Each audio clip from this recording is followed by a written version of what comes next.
तुम्हारा कभी अमंगल नहीं होगा। दूसरों का तुम अहित करते हो, दुख देते हो, और तुम सुखी होना चाहते हो, असंभव। ये अज्ञान की वृत्ति हटा दो। परिहासे भी, मजाक में भी किसी को दुख मत दो, मजाक में भी किसी को ऐसे कटु वचन मत कहो जो उसके हृदय को छू जाए, हृदय को दुख पहुंचा दे। और यदि तुम्हारा कोई अपमान करके कड़वी बात कहे तो बोले बधिरा, बहरे बन जाओ, सुनो ही मती, नहीं सुनना। जैसे कोई पागल आदमी हमें गाली दे, अपनी कुचेष्टाएं हमारे ऊपर करे, तो हमें ये रहता है पागल है।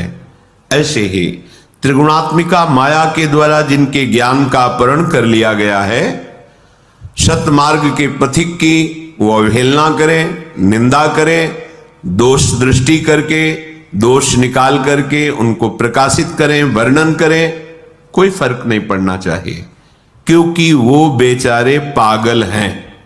त्रिगुणात्मिका माया अविद्या के द्वारा उनकी बुद्धि मलिन कर दी गई है। इसलिए भगवत मार्ग के उपासक को जब कोई निंदा करे, गाली दे, कटुवचन बोले, तो बधिरा, बहरे की तरह हो जाना चाहिए, हमें सुनाई ही नहीं दिया, ऐसी उपेक्षा कर देनी चाहिए।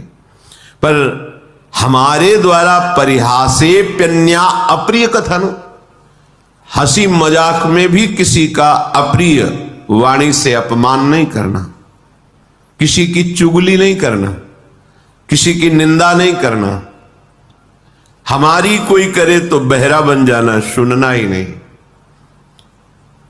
पूज्यपाद सिवड़िया बाबा जी महाराज कहते, जब तुम्हारी भाषा में तुम्हारे को कोई करे, तुम ऐसे सुन के निकल जाओ जैसे विदेशी भाषा में जिसका आपको ज्ञान न हो, और वो फिर आपको कटुवचन अपशब्द कहे, तो आप ऐसे सहज में निकल जाओ। आपको पता नहीं क्या बोल रहा है। जब पता हो क्या बोल रहा है फिर भी हमारे अंदर कोई फर्क ना पड़े, तो समझो हम उपासक हैं अध्यात्म मार्ग के। परेशान दोषानुश्रुतिमनु विलोकेंध नयन, जब दूसरे के कोई ऐसे हमें दोष दिखाई देने लगे कि देखो ये तो वृंदावन में आके ऐसा कर रहा है, ये तो ऐसा कर रहा है, या कहीं भी, तो समझना चाहिए हमारे पतन का समय आ गया है। पहचान है ये। परदोष दर्शन, परदोष वर्णन, परदोष श्रवण, ये परमार्थ में पर्दा डाल देते हैं, पता ही नहीं चलेगा अध्यात्म किसे कहते हैं। ध्यान से सुन लीजिए, साधन चल रहा है पर ये असाधन होता है, इसीलिए भगवदानंद की अनुभूति नहीं होती। परदोष दर्शन, परदोष कथन, परदोष श्रवण, ये तुम्हारे परमार्थ का अपहरण कर लेंगे। इसलिए परेशान दोषान श्रुतिमनु विलोकेंध नयनः, दूसरे के दोष ना तो आंखों से देखने हैं, ना श्रवणेंद्री से सुनने हैं, ना वाणी से कहने हैं। यदि ऐसा करोगे तो तुम्हारा भगवत मार्ग रुक जाएगा। भजन करने से जो भगवदानंद की अनुभूति होती है वो ऐसे उपासक को बिल्कुल नहीं अनुभूति होने देगा। ये बात छिद्रान्वेषण जिसे कहते हैं, परदोष दर्शन, पर चर्चा, दूसरे के दोषों का कथन, पर दोष श्रवण, दूसरे की निंदा को सुनना। हम भगवत मार्ग के पथिक हैं, हमें बिल्कुल सावधान रहना है। ये बात जहां होने लगे, जो व्यक्ति करने लगे, जोर से बोलो राधा राधा और चल दो, उससे तुम्हारा मंगल नहीं होने वाला। उस व्यक्ति से जो परदोष दर्शन करता है, परदोष वर्णन करता है, परदोष श्रवण करता है। श्रीपाद कह रहे हैं, शीलावन्निश्चेष्ट परवपुषी बाधा लव विधौ, जब तुम्हें कोई कष्ट पहुंचावे तो पत्थर सरीखे हृदय के हो जाओ, कठोर हृदय, सह जाओ चुपचाप।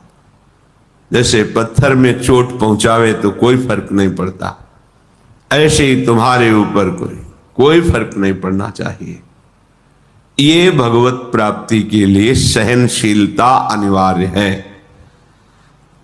तो कोई भी हमें पीट के चला जाए, हम सह जाएं, ऐसे तो बहुत अत्याचार बढ़ जाएगा।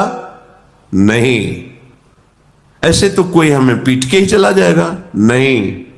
तुम्हारे समीप भगवद आश्रित हो, भगवान का रक्षा कवच लगा हुआ है।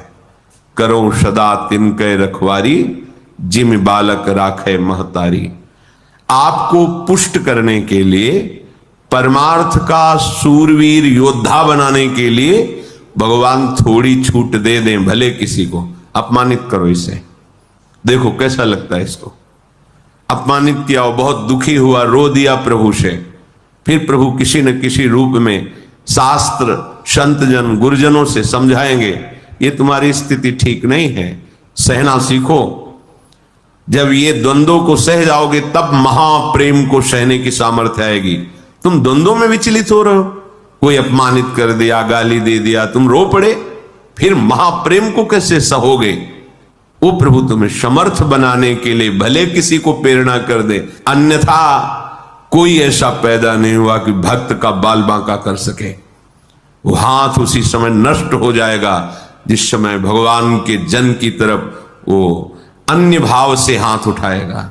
अपमान भावना से राम रोष पावक सो जरई, जो अपराध भक्त कर करे।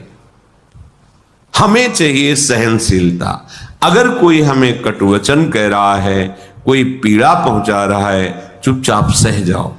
ये भगवान आपको मजबूत करना चाहते हैं, प्रेम मार्ग का शूरवीर योद्धा बनाना चाहते हैं। तुम्हारे हृदय में ऐसी सामर्थ्य दे, सच्ची मानिए। नहीं तो बड़े बड़े महापुरुषों को इतनी सामर्थ्य है उनमें, भगवान अधीन है और उनको भी कोई पीट दे, कष्ट दे दे, ये खुद विधान बनाते हैं।